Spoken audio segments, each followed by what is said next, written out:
Monday, August 24th, you're listening to the Inquisitive Bro podcast.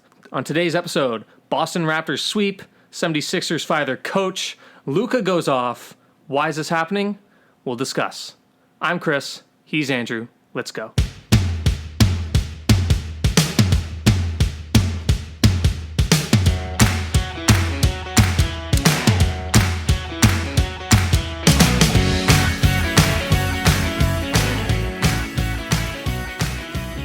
So the first round of the NBA playoffs is almost complete. What are your thoughts so far on that? Well, the West is exciting.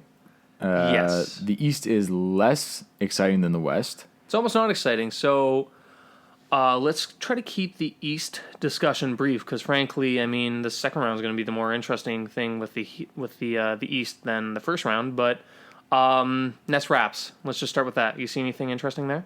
Nope. Yeah, no. It's just the Raps are a better team.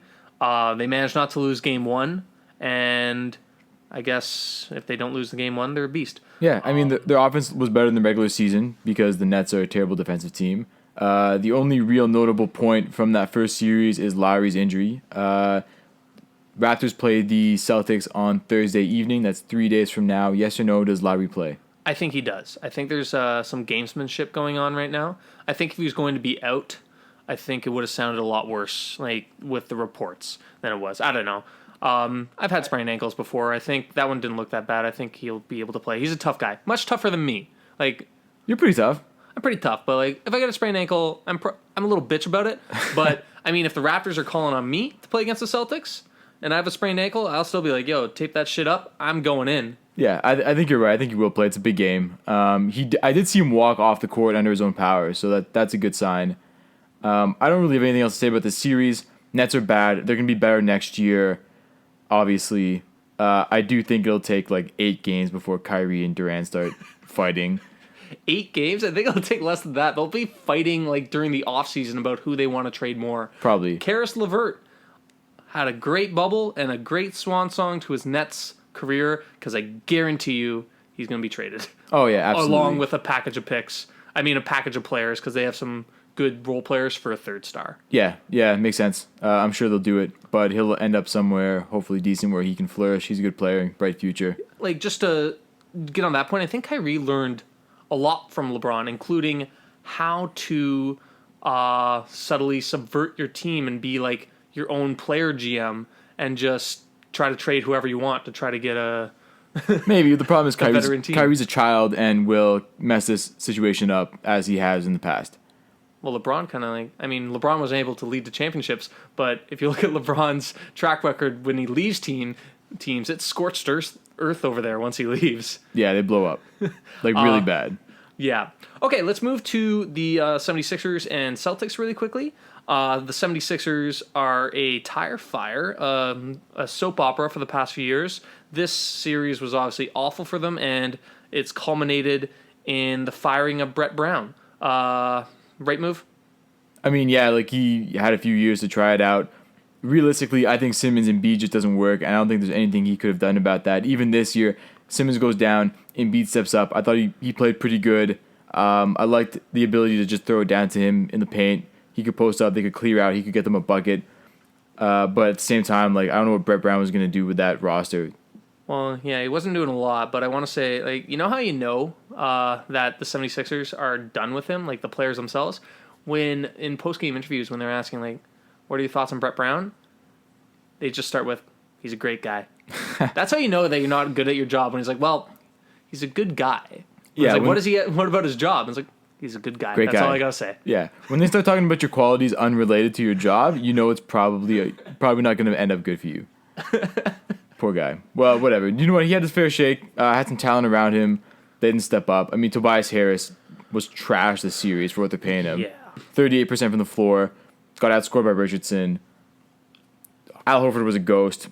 There was nothing other than Embiid. They didn't switch on any matchups. They didn't change anything. They tried the same thing for 4 straight games. Got blown out in 4 straight games.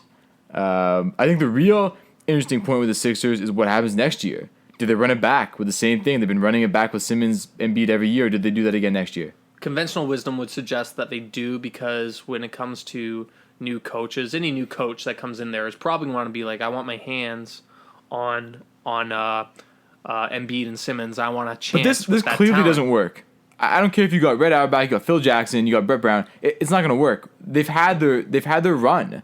It doesn't matter what combinations you throw. It's not gonna fix it.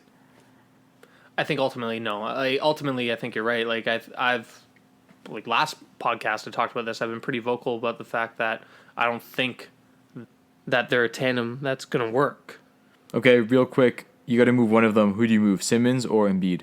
Oh, I'm definitely gonna move Embiid. I think ultimately, like I don't trust Embiid's mental aspect of his game. I think he lacks discipline and maturity, and that's okay if you're like a first year or second year guy. It's kind of expected when you're young, but it seems to be persistent with him. Yeah, I mean, face of the franchise, no maturity on the court, off the court, bit of a clown.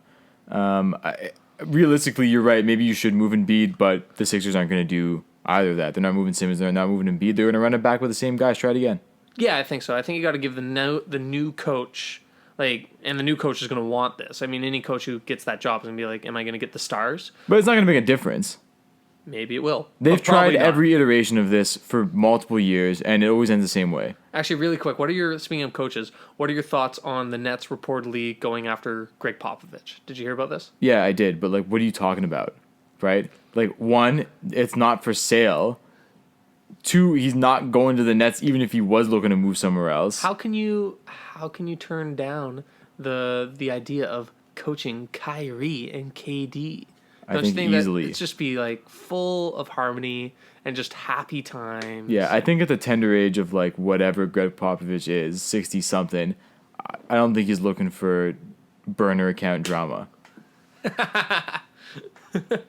I doubt it. Yeah, I don't know what that even means. Like, who put out that report? Like, if I was the Nets organization, I would be embarrassed to even have that out there. That was Shams from The Athletic. Funny thing about Shams, you know who he's signed with, right?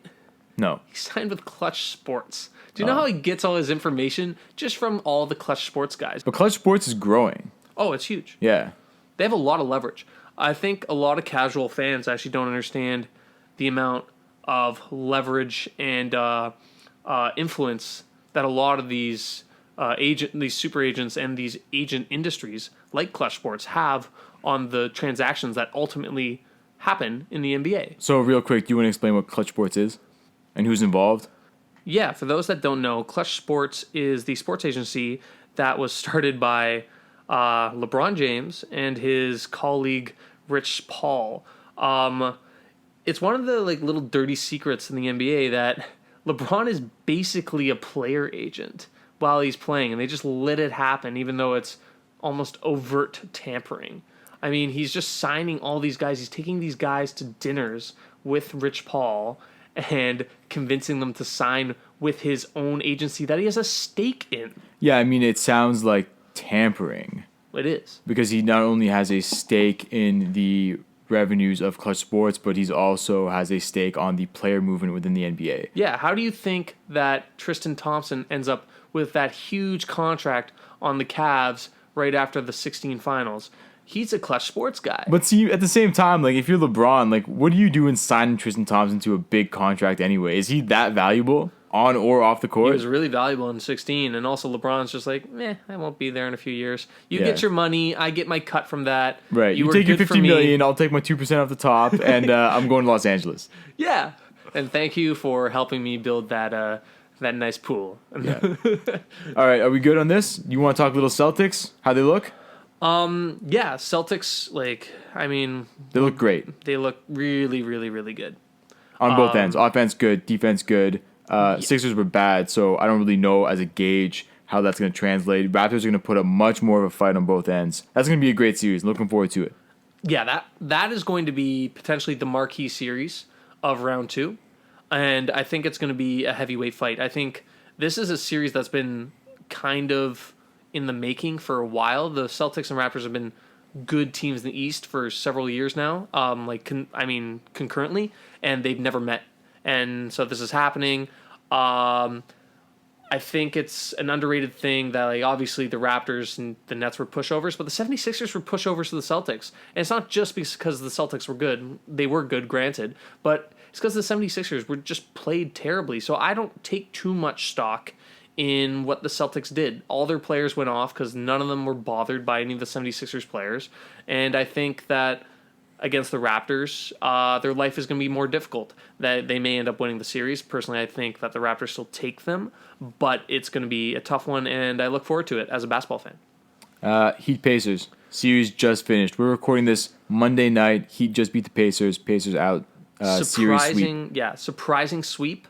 But the Pacers were missing Sabonis, who I think is, even though he had a really big breakout season, just still undervalued on his team. The impact that he has. He's really important to them, and I think they missed a good inside banging presence there who could score. Miles Turner, I don't think is like. I mean, he's fine, but he's not that guy. Yeah, no, he's not. I mean, I'm a little surprised. Yeah, Sabonis was out, so I'm a little surprised that they didn't manage to win a game or two. But I honestly think it was just bully ball. I think the Heat had the veterans, they had the experience, they had the better coach. Oladipo wasn't in midseason form; he's coming off an injury. T.J. Warren had a great regular season bubble, but cooled down a little bit in the playoffs. It looked promising for them to win a game or two. I don't think anybody really had them winning the series. I think they got out-muscled. Heat, more veterans, better leader in Jimmy Butler. It was going to be tough for them to pull that out. An unfortunate thing with Sabonis is, I guess, I didn't realize that foot injuries were genetic, but apple doesn't fall far from the tree with Sabonis. I mean, his dad felled by foot injuries. Listen, big people have foot injuries. Tell that to Yao Ming.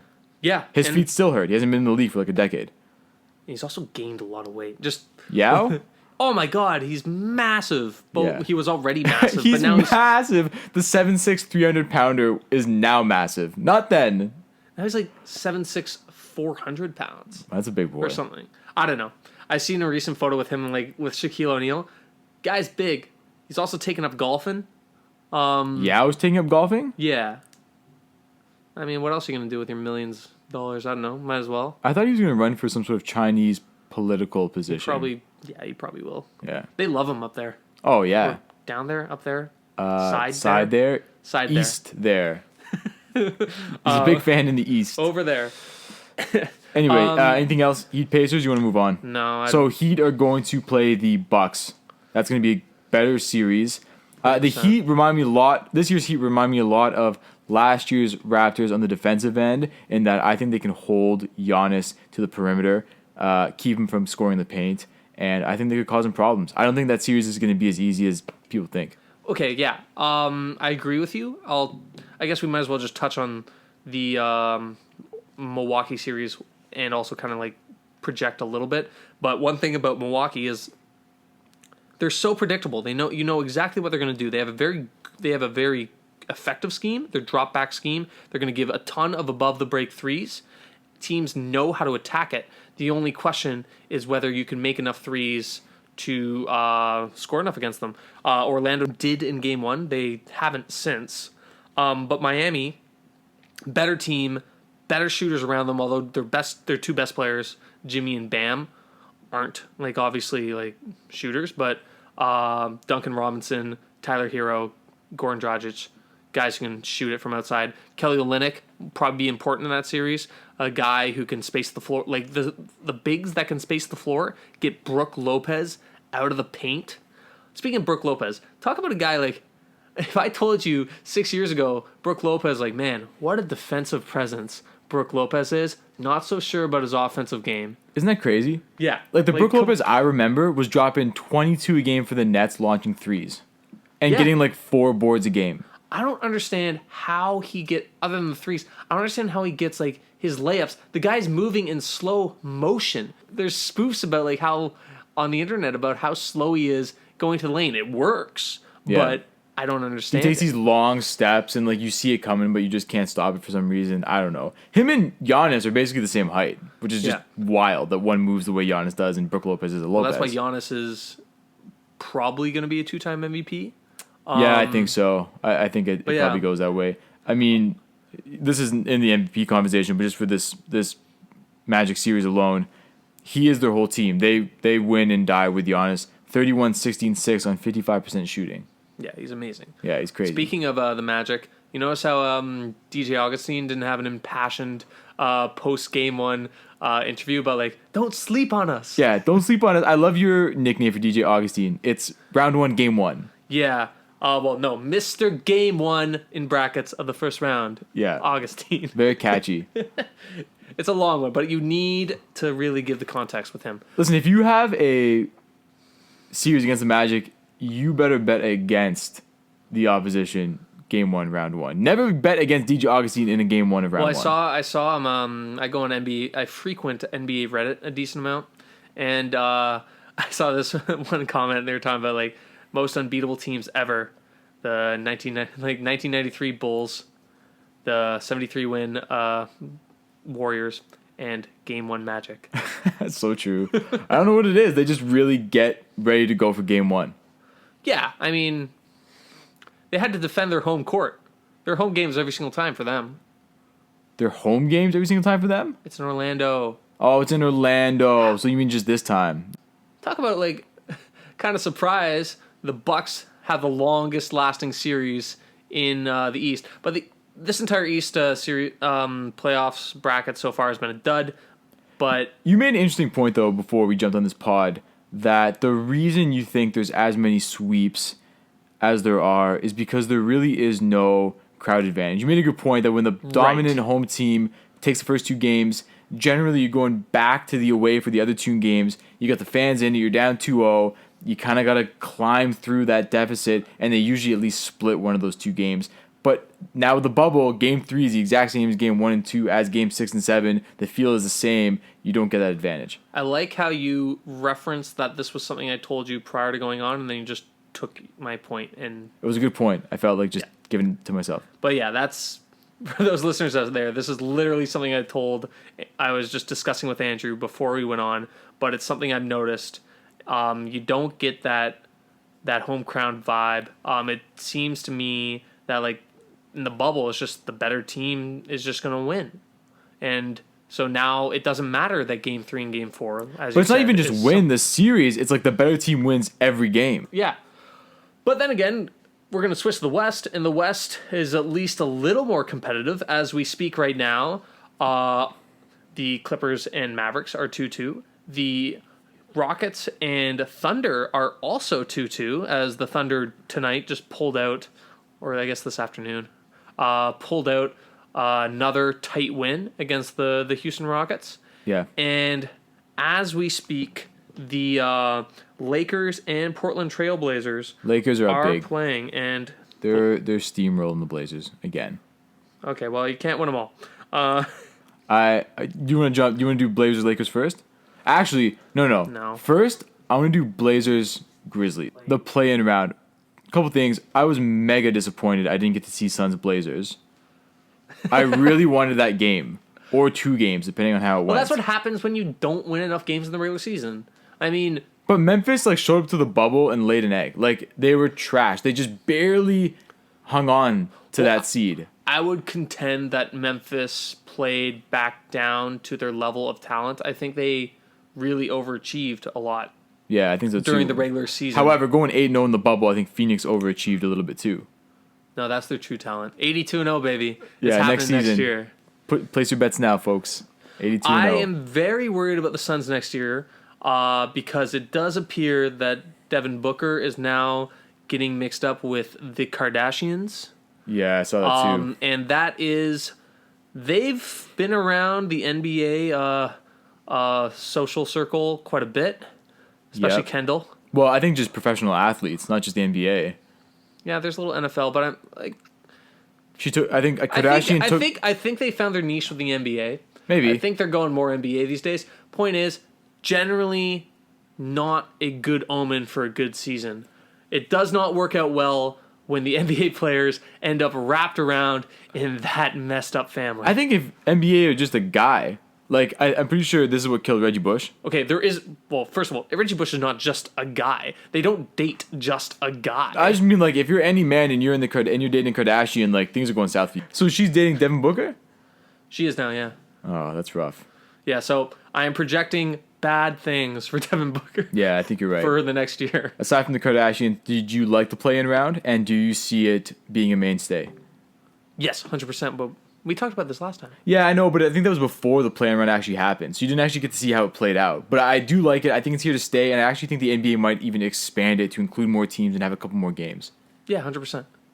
Like I said, I think once you increase playoff rounds and playoff games, the history suggests in all leagues, not just the NBA, the history suggests that it just stays. Yeah, I mean, baseball did it. I think, did football do it? Does football have, did they have they expanded the regular season, which I don't actually know. I gotta look that up. I'm not sure if there's more playoff teams now in football. The NHL did it. They started with 6 teams overall. Yeah, Now they got NHL's come a long way. 32 Yeah, they were coming. playing on ponds. Now they're playing in massive arenas. I really don't know if they actually ever played on ponds. Maybe once. Oh, they must have. No, I think they always played in arenas. I don't know. No, hold on. We're When gonna have to hockey fact first check that. started, there must have been a pond game. I'm talking about professional hockey, not just hockey. But you think those 6 teams started in arenas? Yeah, we're like frozen. Like, was there even a fan base when there was those first 6 teams? Their moms, Their moms. their family But members. see, the moms would have gone to the pond. I don't know. Like back in the 1900s, not to make this a hockey pod, but it'd be like, it's like, oh, Ted's a professional hockey player. It's like, that's amazing. What'd he get? It's like, well, he got a roast chicken for tonight. Yeah. Where's he playing? Lake Manitowa. No, Oh, no. awesome. They had like Toronto and Montreal like right away. Yeah, but they were playing on a random lake. Like they're No. not playing Lake Ontario. They weren't playing on any lakes. I'm almost certain of this. I don't know. I can't confirm nor deny. It was like 100 years before I was born. I want to fact check this now, but There was no internet back then or any footage. I don't think we can fact check this. of course you can. You can fact check stuff in history. You can look on the internet now and find out stuff that happened prior to the internet. Yeah, you gotta take people's word for it. I'm saying there's no footage. There's pictures. Is there pictures? Yeah, When was the NHL? Was the NHL late 1800s? Or was that too early 1900s. early 19? Yeah. Okay. Yeah. Do you think the NBA, like, think 1,000 years in the future? Do you think the NBA is going to be there? Like, do you think professional sports are just going to be I think if around? the planet is still here, the NBA will still be here. They're going to be all shooting, like, half-court shots. Well, I think we probably do get to the point where you got to increase the 10-foot rim, right? I don't know. No? think they're all- Like make the court bigger? If you're getting bigger, Maybe, I stronger, don't know. What, faster. are these guys all going to be, like, 7'2" and, like, gazelles? They're all Giannis's. Maybe. But actually, this is an interesting point because a lot of people think this. Like Mario Chalmers, they always use Mario Chalmers. Mario Chalmers 50 years ago would have been Oscar Robertson. Is he the same size? I'm just saying he would have dominated, right? Would've, Like, yeah. so to think that everybody is Giannis 50 years from now is not super out of the ordinary, You know how people talk about, like, time machines? Like, I go back and, like, kill Hitler, for example? right? Okay. I go back and just be an NBA star. What if I was an NBA scrub? I go back like 1930s and I'm still a scrub. It's like, shit. I could have sworn this was gonna work. I thought I was so good at getting into that peach basket. Oscar Robertson still crosses you up, breaks your ankles. James Naismith is like, Chris, what the fuck was that? It's a crossover. We don't fucking dribble. Just pass the ball. What the Yeah. fuck did you do? You like jump back You to the broke future. the rules. You jump back to the future. They're like, so how'd it go? It's like I got cut. Okay, should we go back to this or? Yeah. Okay. Okay, so let's talk about the West. Because that's obviously the much more compelling bracket right now. And it's not that surprising in the sense that the West is still a deeper conference than the East. The East is much more top-heavy, even though that there's been disappointing series, specifically Indiana and the 76ers. But the East was still more top-heavy than the West. The West was definitely had 8, even 9 to 10 pretty good teams. Let's do Lakers Blazers because it's going on right now, and I have a confession to make. Well, I don't think... I mean, if people listen to our other pods, I assume you're going with you thought the Blazers were going to win. I thought the Blazers were going to win. I had the Blazers upsetting the Lakers. 8 games into the bubble, they were on fire. Dame was dropping 50 a night. Lakers were playing like trash. LeBron was garbage. AD wasn't doing anything. Dion and JR were launching bricks. Dion and JR weren't even in game 1. No, they're not playing. They're not even in the rotation. Melo was hitting game winners from the corner like it was like 2009. I was totally drinking the Kool-Aid. I was on the Blazers bandwagon 1,000%. And what did I say? You I said told something you. different. I told you that Never the doubt Blazers have no one to guard LeBron. And minimal options to guard Davis. That was very apparent. Game This 3. series has played out kind of how I expected a little bit, and I think how like some other pundits have expected, in the sense that Dame and CJ still doing pretty well. Yeah, I don't know what's going on there. Like I don't know how you can go from playing on fire for 8 games, get a couple days of rest. Playing the Lakers every time. But they were playing good teams. And the Lakers were terrible. The Lakers were one of the worst teams in the bubble through 8 games. Okay, well, you have to bring this into context with 2 things. One, the Lakers had wrapped up the number 1 seed in the West very quickly. They had nothing to play for, and we all know how there's regular season LeBron and there's playoff LeBron. And LeBron doesn't give a shit about the regular season, especially when he's already locked up as much as he can. So that's one. Number 2 is the fact that like the Blazers weren't even playing that good teams. I mean, think about their last game where they had to win it to make it to the play-in round, and they were in a barn burner against the Nets, who got dispatched summarily and very disrespectfully from the Raptors. Other than Game 2, which was a little tense, the other games, no contest. So the Blazers have turnstile defense with 2 great players and 1 very good offensive center in Yusuf Nurkic. They have some nice role players, but they have no one to guard specific guys. They're really missing Trevor Ariza.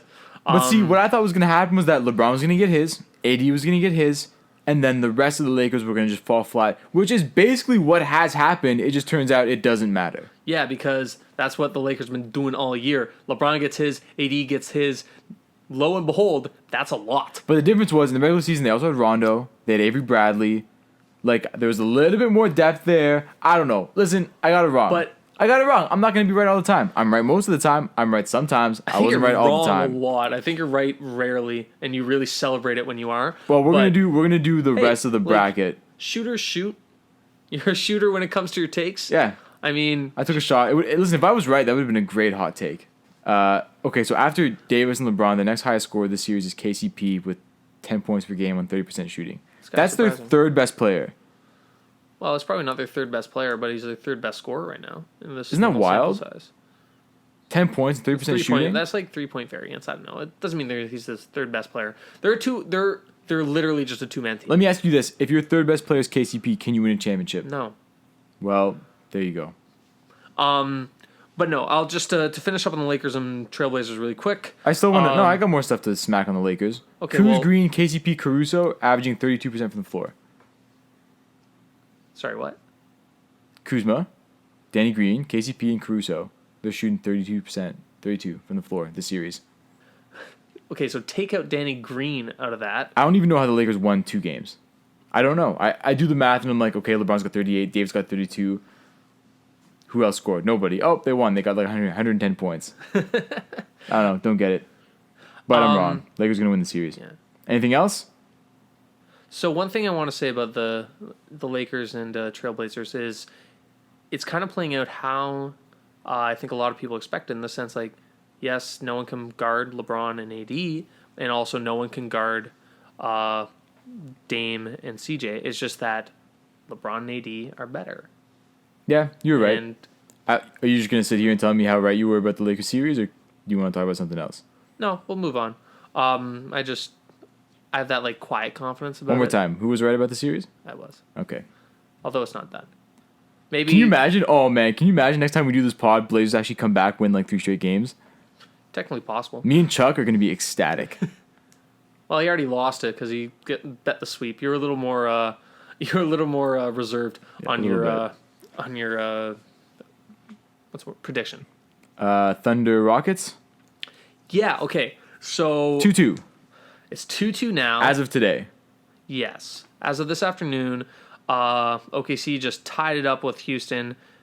Pretty exciting for basketball fans because finally we have a series that is exciting. There's going to be some drama in Game 5 versus more likely with a lot of other teams, just literally the final stroke. This year has been a huge resurgence year for Chris Paul. This year, yes. I love OKC Chris Paul. OKC Chris Paul is one of my favorite Chris Paul versions. I think this is what his career needs to be, and that is that he is, because he's so smart and so effective on the court, but he's also such a fucking bitch, like, to other players. Like, Yeah. he's such a hard ass because he sees the game better than almost anyone, but he's very critical. He's not forgiving about your mistakes. So if you're a star, then yourself, like if you're a really good player like Blake Griffin, and Chris Paul or James Harden for that matter, and Chris Paul is graded on both of them. Okay, so you're totally stealing my hot take, but I'm just going to give it to you now because you're talking about it. Does Chris Paul's success with this overachieving OKC team this year take some of the blame away from him for the Lob City Clipper failures and put it more on Blake? There's no real blame in the sense No, that, there's blame. They had a lot of talent and a lot of years to figure it out. I don't think they were talented enough. I don't think they DeAndre, were. Chris Paul, Prime Blake. They had a good supporting cast. Jamal Crawford coming off the bench. But Doc Rivers is the coach. No, there's blame. They underachieved every single year. I don't think they underachieved. I think they could have won a title, but I don't think they were guaranteed to. They weren't as talented as the Miami Heat. But they never matched up against them. They never even got that far. No, but I'm talking about like different like trios and teams with really talented rosters. They weren't as good as those Miami Heat teams. They weren't as good as the Golden State teams. And it was unfortunate eventually their run coincided with the Golden State run near the end. But they were as talented. I don't think they were. They had some talented players, but I think as a team, they were not as talented. That team also had Tobias Harris, a young Tobias, as your like fifth or sixth best player. He wasn't even that good there. It wasn't until Tobias's last 2 years where he started really performing for the Clippers. Okay, so you don't like my hot take? You don't think the blame falls more on Blake Griffin because of how well Chris Paul has done? I mean, you could share blame all over the place. I think guys blasting Chris Paul for like not winning a chip, it's fucking hard. And I mean, look, he's a really good player. It's just, it so happens that the arc of his career, he hasn't done it yet. What I do love is I think a young, hungry team is like the perfect spot for him. And it's going to be really sad when OKC uses his great season to trade his contract for like an actual positive asset. I'm convinced they're trading him this summer because I don't think they want to go in the luxury tax. He's owed $40 million plus for the next 2 years. Yeah, I think you're right, and I think a landing spot might be Miami because they will pay the luxury tax. Miami's a landing spot, but I don't see how the trade gets done. Another potential spot is Denver, and a third potential spot, and actually this is my favorite potential spot, is the 76ers. Ooh, why is that your favorite spot? That seems like a non-starter. I think it's the best for drama. Like, as an NBA fan, I think it'd be fucking hilarious to see an ownery Chris Paul. But see, I think I've seen that story before. I saw Chris Paul on the Sixers when Jimmy was on the Sixers. I've seen that story play out already. And that was the best version of the Sixers, except that Chris Paul's actual point guard. Jimmy's like he's a playmaker, but he's not a point guard. And but at that point, Simmons is gone. You're not going to have Simmons and Chris Paul on the same team. Of course you can. Two playmakers. You need multiple playmakers. But they both bring the ball up. That doesn't make... Like, look, you can make... Ben Simmons is great in transition. I mean, if you get a rebound, you get him going, pass it to him, he'll get a bucket. Like, you can scatter their minutes. Yeah, but like, it doesn't, at least one of them it doesn't work because say you use Ben Simmons for transition and you have Chris Paul bring it up in a dead ball situation. You can have Ben Simmons play off the ball as what, a spot-up shooter? But with a new coach, new system, you can do some actions, pick and roll, Chris 1-5. It's not happening, man. Like a 1-5 Chris. It could work. They trade Al Horford plus a first round pick. Give it to OKC. OKC's like, well, holy shit, we're getting a pick for Chris Paul. Send him over. I don't know. Anyway, but I do love Chris Paul on this team, is the point I'm saying. I think it's great for him. Also, last thing on Chris Paul, full circle with him. He his third year in the league, he was in OKC. What?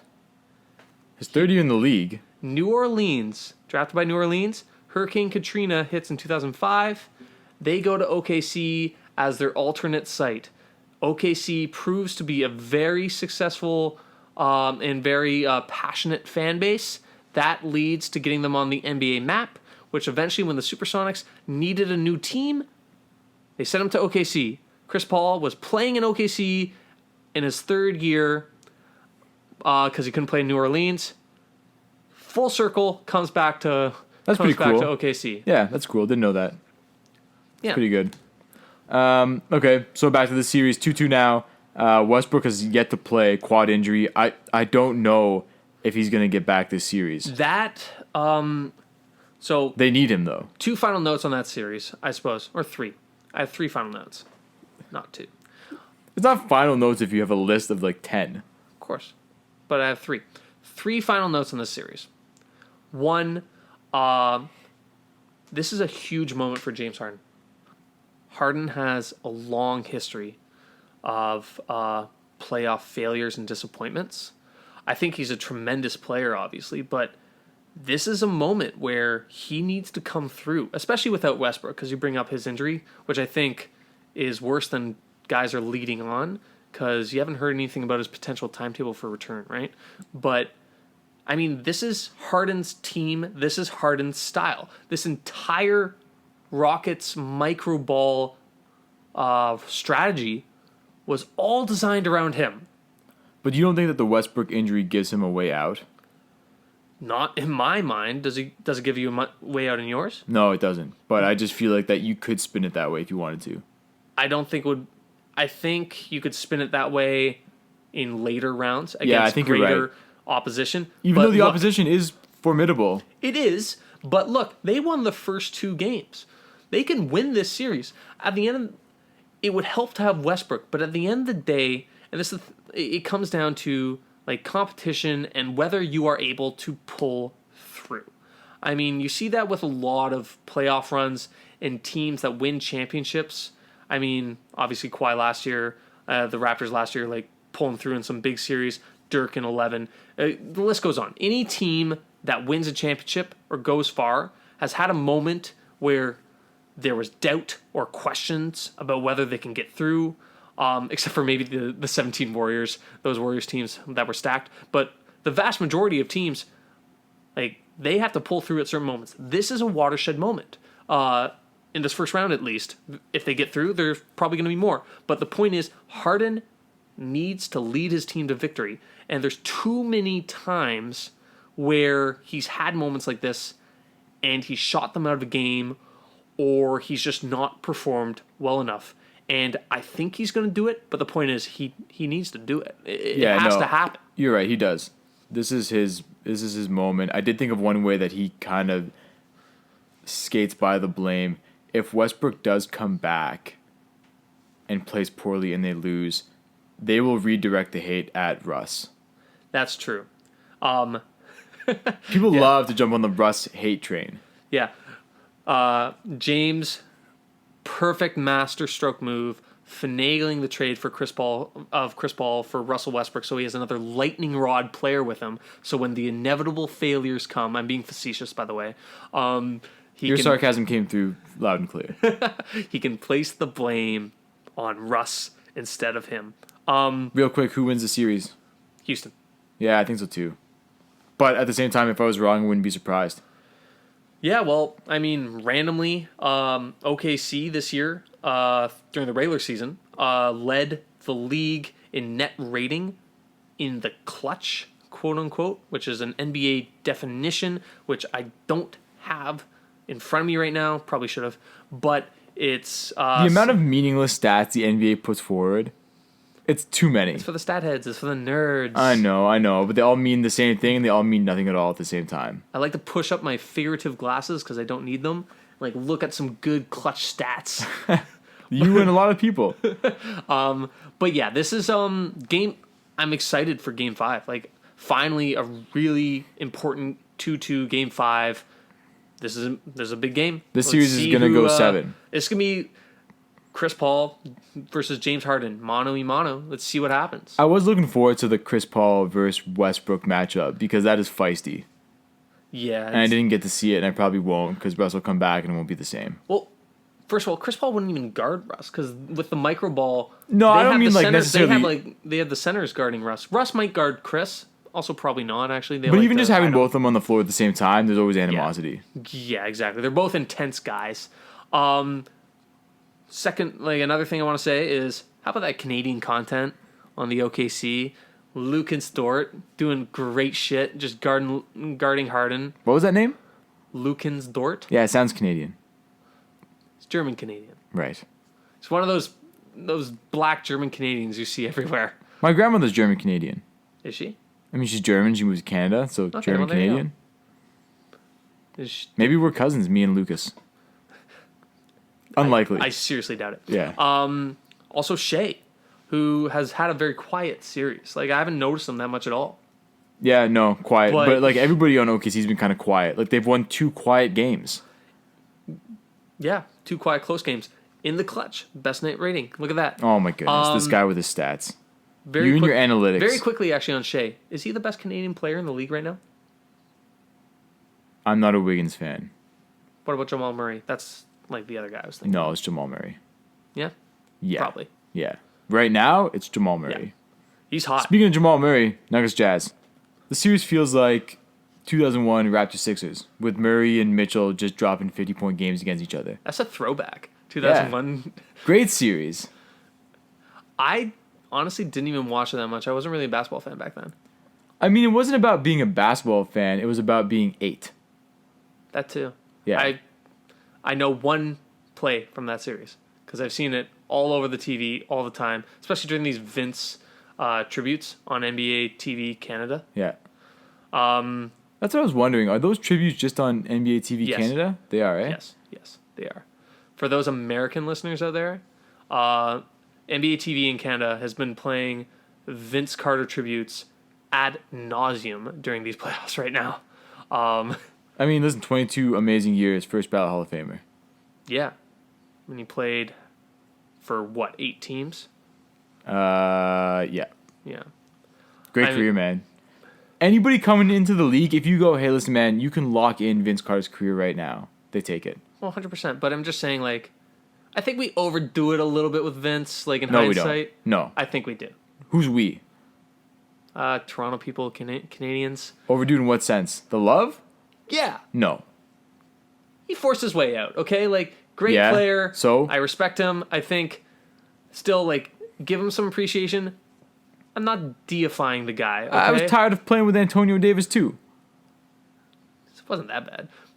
Really, everyone loves Alvin Williams, but I think people forget that Alvin Williams wasn't that great of a basketball player. I don't blame him for wanting to leave because we weren't a very good franchise at the time, but don't make me then later tell you how fucking great you were and try to make a statue for you when you still forced your way out. He's not asking for a statue. I don't know. I assume it's going to come later. I don't know if he'll get a statue. I think the number will go up into the rafters. I'm not sure if he's getting a statue. Here's a good analogy for you. Think about it this way. Like, do you ever have, like, an ex-girlfriend that just ditched you to the curb? You had, like, several great years with her, or months, depending. Yeah, but you know what? If you're mature, then you look at the good times. Right?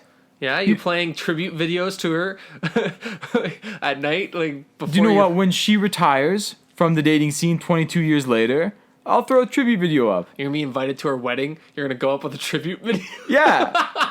Yeah. Little iMovie. Little, like, 5-minute throwback. You're, like, a little liquored up at the wedding. It's like, hey, man, this is her origins. Like, I love how I'm liquored up. This is where it all started. The ex-girlfriend's wedding, and I still managed to have the presence of mind to bring a USB key with a video on it. Yeah. I assume... I don't know. I thought you just bring, like, your own... If you're liquored up, you probably just brought your own portable laptop. It's like, is this good for everyone? Like, rows back. The guys in the back, can you see this? This is the 11-incher. We're deviating a little bit. We were talking Nuggets Jazz. Yeah. Okay. It's weird because I don't have much to say about these two teams. They're very similar. Jazz are going to take the series, but it could have gone either way. I think the Jazz are really just a more experienced Nuggets team. Yeah, I have some... Okay, so I have some things to say. Very quick. I agree, like, with everything you said there. One, I mean, the Jazz are the 6th seed, but they also tanked hard to get out of the 4-5 matchup because they didn't want to face Houston. And I wish the basketball gods were a little bit more mean to them, but Denver's a better matchup for them because Denver hasn't proven to be very great in the playoffs yet. But I mean, look at it this And way: Jokic 24, Murray 22, Michael Porter Jr. 21. there. Yeah, They'll like get they're there. a couple years away from being the Jazz. The future is bright for them. Second thing I want to say about them, Denver reminds me of the Raptors when they were just starting to make the playoffs. You have guys not having performances that they need to have in the playoffs. That being said, Jamal Murray himself is going off, Yeah. but just not good enough. The team, that is. Jamal doing great. I think they're a player away. I don't think they're good enough yet. I don't know if they're a player away or if they're just a little bit of time away. I think maybe they just need a year or two more of experience under their belt, and I think they'll be good to go. I think a big three of Jokic, Murray, and Michael Porter with a half-decent supporting cast can be what they need to be. Okay, I agree with you. The there, only actually. 30-year-old on this team is Millsap. He's a free agent after this year. He's not coming back. Right, but I'm just saying, like, there's ample youth You're on right. this team. Youth is not necessarily great, but I agree with you on that Porter thing because he looks really good. But if he pops, and I mean like really pops into like a third star, then they have something. What I'm saying is I think they need another really good player or significant improvements from Murray and Jokic. But frankly, I think Murray and Jokic are kind of what they are going to be right now. I think like they're really good players. I just think Not many players peak at 22 and 24. that's true. There's some upside. You're right. Revert that. I'm wrong. I'm wrong there. Maybe But- you'll be right. Let's see a couple years down the line. Maybe they did peak. Murray is inconsistent at this point, although he's been hot right now, but he is an inconsistent player in general. He's averaging like 38 points this He's year. hot right now. It's crazy. He's like the definition like shoot or shoot kind of thing. Yeah. Um, Real quick on Utah. I mean, they're going to take the series. Mitchell's been great. Conley came back for a couple games. He's been great. You're getting what you're supposed to from Gobert. they're finally getting something from Conley. Yeah. He was so bad at the start of the year that they had like there's Utah fans all over the internet being like, we got to get rid of this guy, and they're talking about like But, like, deals I how to don't get know rid of him, why, though. attaching picks because he was bad. He was bad at the start. But look at Mike Conley's career. The guy is big game performer always. Always. Yeah, but you're looking in the past. You don't pay a guy for what he's done. But he was in the this guy past. last year. I'm not saying like 5 years ago. Right. Like you knew he could come back. You knew that was still there. Give him a little bit of time. Like anyway, he proved them wrong. Well, I don't know. The Jazz fans are pretty rash. Yeah. Oh man, Utah fans. Is it Utah? Oh yeah, Utah. Yeah. Yeah, to say the least, they are extreme fan base, and I guess they weren't that patient with him. But to fairness to them, Conley was pretty bad at the He was start. bad, but now he's good. They're gonna win the series, so I'm sure They they're are on going to the win the bandwagon series. now. Remember when Jordan Clarkson was a Laker and was awful? He works so well with Utah right now. Yeah. Like that defensive mindset, and then they have this bench gunner come out, and finally he has found haven for him. It's like, hey, Jordan, you know how you love to take shots all the fucking time? We accept that now. If you look at that team, that Laker team when he was there, basically everyone who has left that team, which is basically everybody because they have a whole new team now, has thrived. Clarkson's doing awesome. Julius Randle's putting up big numbers. I mean, Lonzo, whatever. I still think Lonzo is going to be D'Angelo a useful Russell. player.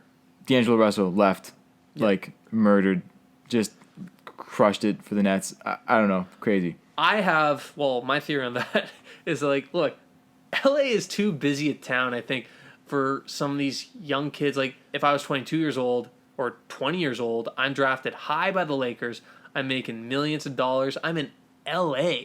I'm going out. You're on a shitty team, too. Like, fuck it, you're not making the playoffs. I'm with all these other young guys. You can't even shoot because every night you got to pass Kobe the ball so he can get his. Oh, that's at the start. Yeah, you're right. But, like, I'm with all these other young guys. Like, after the game, after getting blown out by a team, it's like, hey, what are you doing? You want to hit the club? Like, I'm sure they... It's not a good situation for and a then young next guy thing you with know, money. you're stuck in, like, nowhere. I guess I'll just focus on my game. Next thing Serves you know, you well. you're good. Yeah, it happens. La La Land. It gets the best of them.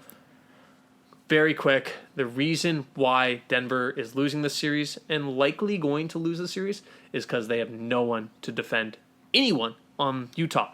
Jokic is an offensive center. He is lead-footed and poor on defense. But see, I Murray is not a thought defensive skinny player. Jokic was going to be faster. I think you can't change the instincts, though. Like, look, like Marc Gasol got a little hefty this year too. Still a good defensive player, right? Like guys just have good instincts sometimes and are better suited for defensive play. Yeah, Skinny Gasol is basically the same. Jokic, I think you improve your defense through experience, and as you age, you generally get smarter and better. But I think there's a certain level where some guys are just going to be better defenders than others. Jokic is not a good defender. Neither is Murray. He's a fine defender, but he is not an elite defender. Porter is a sieve. They don't have elite defenders, and it's showing where literally Utah is getting anything they want at the rim, anything they want from the perimeter, especially Donovan Mitchell, who has gone absolutely red hot on fire. No one on that team can guard them. They miss Will Barton. Yeah, series over. Well, you can't say that, but probably. Yeah, no, it's over. Okay, so last series that we haven't talked about. Luka. That guy's got big balls, man. Holy smokes. Like, we should have talked about this guy first. The year he is having, the numbers he's putting up, it's mind-blowing. Mind-blowing. He's 21. You know what I was doing at 21? Nothing. I was doing anything at 21. It's crazy. He's putting up 35-point triple-doubles in the playoffs against Kawhi. Yeah. Kind of two things to say about that and kind of pull back on all the Luka-gasm that is going on right now. Which, fair. I mean, he got Mike Breen to say a double bang. Bang! Bang! Oh, the double bang. That's a tough one to get. Do you think Mike Breen says that when he's with his wife? I don't think so. You think he commentates? Maybe. I feel like you got to leave work at work, you know? Right. For the sake of your marriage. But if it's your... Don't bring your work home with you, Mike Breen. Do you think any of these announcers bring their catchphrases into the bedroom? Like... Hand down, man down? Mark Jackson. Baby. Hand down, man down. What does that even mean? I don't know. Like, I don't know. You'd have to ask him. Can't really take that out of context. No, Mama, that's a tough one. there goes that man. What man? You're the only one here. Tough to say. But, yeah, I mean, I don't know what's going on with Luka. Like, on one foot, bad ankle. Yeah. Still hits game winners. Gutsy performance. Yeah. That shot reminded me of the shot LeBron James hit over Orlando in the conference finals, just because it goes up and there's this pause and there's silence and you're just watching, because that rainbow three that Luka hit, it took a while, relatively speaking. There's a pause, you wait, and just boom, pandemonium. You know what I thought about when that shot hit, and it's kind of a downer point? It's like, imagine, so that game would have been in Dallas. Oh my God, yeah. It's a shame that the Mavs fans didn't get a chance to experience that. Right, I know. But they got to watch it. And those virtual fans, oh man, they were into it. What a show for them. Yeah, wow, good for them, man. Must be nice. How do you get on that virtual fan thing? I don't know. I'm sure there's a way. I really don't care. No, but I feel like it'd be funny just to get on. Yeah. We'll look into it. So I want to say, a little recalibration on that one. I'm happy it's 2-2. It's going to be a really exciting Game 5. It shouldn't be 2-2. It should be 3-1. Yeah. That Porzingis ejection was soft. Oh, it should be 3-1 for the Mavs. Yeah. Did you see that ejection? I know, it was soft. They cost him the game. Okay, but I think it should be... I think Clippers are a better team. I think on the aggregate, you might be able to say, just over throughout the games, that probably the Clippers should be up 3-1. But maybe 2-2 is the right number. Can we talk about what's the bigger story here, Luka or Paul George? Well, I just think Paul George eventually... I was going to get to that. I just think Paul George is eventually going to have a good game. But what are you talking about? You're brushing over as if this isn't a huge story. It's not a huge story yet. They're just 2-2. It's a massive story. It's a massive story. If you want to He's shooting 29% from the floor over 4 games. It's 4 games. Look, it is a story in the sense you're supposed to contribute, and he is the reason, if you want to boil it down, he's the reason why they've lost, especially last game, but 2 games. It goes down to the wire in these games with Paul George playing poorly. If he just plays But they're the 2 seed. It's not supposed to go down to the wire. The reason it is because Paul George is not effective. It's a bit of Paul George being not effective, a bit of Mavericks being really strong. But the Mavericks are just playing like the Mavericks play, right? But they're a really strong team. But here, let me just say that, look, I think Paul George is ultimately probably due for a game. It better come quick. But I think as a recalibration, I think the next big move, the next move that just naturally is going to happen is you're going to see Kawhi on Luka all game. and you're going to minimize the switches that happen on the high screen and roll. You're not going to get Reggie Jackson on Luka down the stretch like as the switch that they had. Like Reggie Jackson was on Luka when he hit that game winner, not Kawhi, because they switched it. Kawhi's going to be on Luka all game. So that's one, and I think that'll diminish. Like he's just a harder matchup. That'll just diminish. Man, it's not gonna make a fucking difference. It's gonna make a difference. I guarantee you, it won't make a difference. Luka will put up the exact same numbers. I'm willing to bet he won't. We will see. I honestly don't think it will. I think it will. Going into the season, everybody was raving about the Clippers' depth. I'm looking at this roster, and I'm not seeing any depth. Well, that's the other thing about the Clippers that I want to mention is that they're a hired gun team right now. They're not. They have the remnants of that fun team that they had prior to Kawhi and Paul George, and they just add these two players plus also Marcus Morris, and they don't feel together right now. And you also have like Montrezl Harrell working his way back because he had COVID, and you don't have Patrick Beverley. They just feel very disjointed. The talent is obvious. I mean, the talent's not super obvious. I could shoot 5 of 17 from the floor. Like you know what they're calling him now? Pandemic P. Pandemic P. I like that. His playoff. We talked about Harden's lackluster playoff legacy. Paul George has an equally terrible playoff legacy. I mean, you're not going to make a case for Paul George being great in the playoffs. He has no big playoff moments. Of course he does. Name one. Indiana, when he was going against LeBron James. When he was losing every single year? I don't understand.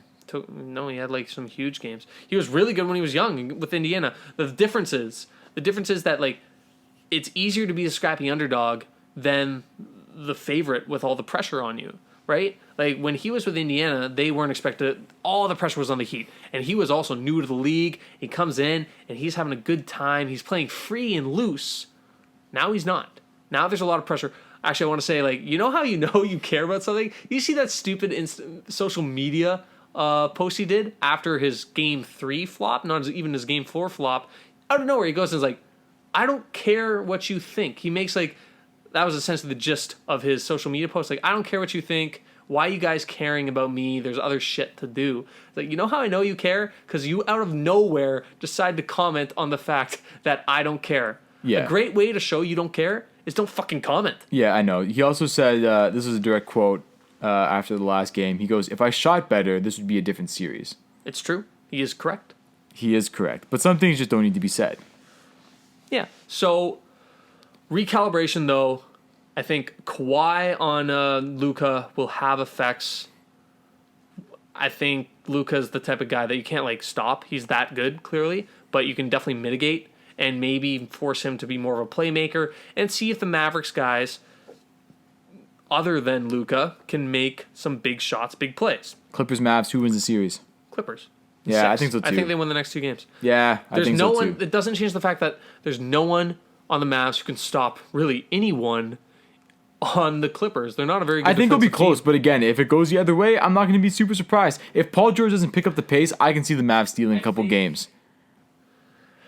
I think, like, if Paul George doesn't pick up the pace, then they just move away from him. They still have some really good pieces. You just play Lou Will, who he's going to be the secondary scorer. And also, let's not forget that Kawhi is a tremendous playoff performer and also has a tremendous sense for the momentum of a game. He is uncanny. One of the best I've ever seen at just knowing the right moments to take certain shots. Momentum building shots. He just has this sixth sense where like his mid-range game is great at sustaining leads or cutting runs just to create some stability, and then next thing you know, boom, hits that big 3. Yeah, we'll see.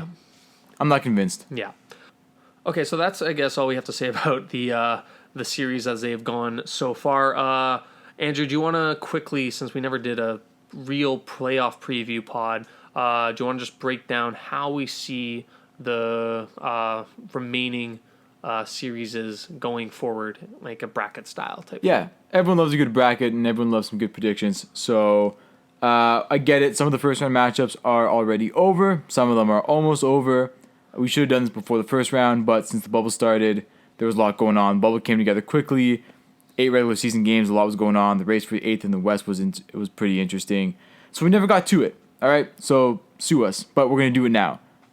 All right, Lakers Portland. That is going to be a 3-1 series after tonight, most likely. Who do you have winning that series? Well, obviously, like the Lakers at this point. I think the Lakers just win in 5. Yeah, it seems that way. I don't know. Maybe Portland will come back and make it interesting, but realistically, I got Lakers going through now at this point as well. Rockets, Thunder, that series is 2-2. Who's going? I said that earlier in this pod. I think the Rockets are going to win in 6. I think they figure it out. Yeah, I think you're right too. Definitely 6 or 7 though. Kudos to OKC for a great season. Denver, Utah, 3-1 Utah. That's probably over. Utah's going through. Yeah, I have Utah in 6. I think Denver wins scrappy game 5. I don't think they're going down quite that easy. Tough one, Dallas Clippers. Clippers in 6. I already said that. Yeah, I think so too. But at the same time, man, same with like OKC series. I wouldn't be surprised if it went the other way. But I got Clippers. I'm going to stick with Clippers. I would be surprised. So far, we are pretty much set on our picks. The East is also already set. We got 3 out of 4 sweeps. Milwaukee should have swept Orlando, but they didn't. So I guess you have Milwaukee going through, or you think Orlando's pulling a big comeback. They are going to win in 5. So that puts it at Miami, Milwaukee second round. Yeah, the first round's pretty predictable. Let's just go to like the second round, and this is where the real predictions come in. Who do you got? Milwaukee, Miami. Milwaukee, Miami. I have Miami winning in 7. Wow, upset. I think that Milwaukee has looked tight, especially when it comes to close games.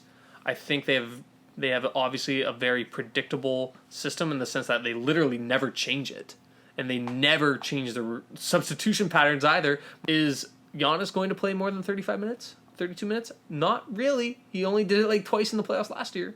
I think Miami is looking really good. I think they have enough shooters to beat the drop back style of Milwaukee. And like I said, I think Milwaukee has some playoff demons. And when it gets tight, close games, their players get tight and stressed. And I think they really miss Brogdon. You know what? Yeah, they definitely miss Brogdon. We knew that when he left last year. That was going to be a big loss, especially because he's tearing it up for Indiana, even though they're out of the playoffs. He had a good series. I honestly think it's going to come down to a little bit of Middleton, because he's known to fade in the playoffs. He's a swing guy. Yeah, they for need sure. him to be the second star that they build him to be. So you got Miami going. I think it'll be enough of a contribution from Middleton to pair up with what Giannis is going to give you. I have Milwaukee winning the series. Okay. Raptors, Celtics. That's going to be a tough one. Who do you got? I have the Raptors in 6. Yeah, I mean, I'm a homer, and I also have the Raptors going all the way. The Lowry injury does worry me a little bit more than it worries you. I hope it's a non-starter and not a big deal. I still think Lowry is going to play the game, and that's my assumption based on that I'm making with that prediction. Without the home court advantages and all, like the home court games and all that, I think there's going to be fewer 7-game series in these playoffs, and I just think Toronto is going to win, but in a lot of close, hard-fought games. I just think, at the end of the day, I think they can create some matchup problems for the Celtics, and I think they have some better shooting and greater depth overall. It's going to be tough. I mean, Tatum, Brown, Kemba scare me a little bit, but if Lowry's healthy, I think we do have a little bit more depth. I like our bench a little bit more than Celtics. Okay, so we both have Raptors going through. Jump back to the West. Lakers, Rockets. I have the Lakers winning in 6. Yeah, I don't think the Lakers are a great matchup for the Rockets. It'll be interesting if Russ comes back, though. That might change the dynamic. They still have no one to guard LeBron and AD, especially AD. This is whereas LeBron is going to feast on Portland, and that's the type of series because they had no one to guard him. They have no one to guard AD, the Houston, that is. Literally the Achilles heel of Houston's micro ball type strategy is a big guy who can move with skill and can shoot. Literally the definition of AD. AD is going to eat them up.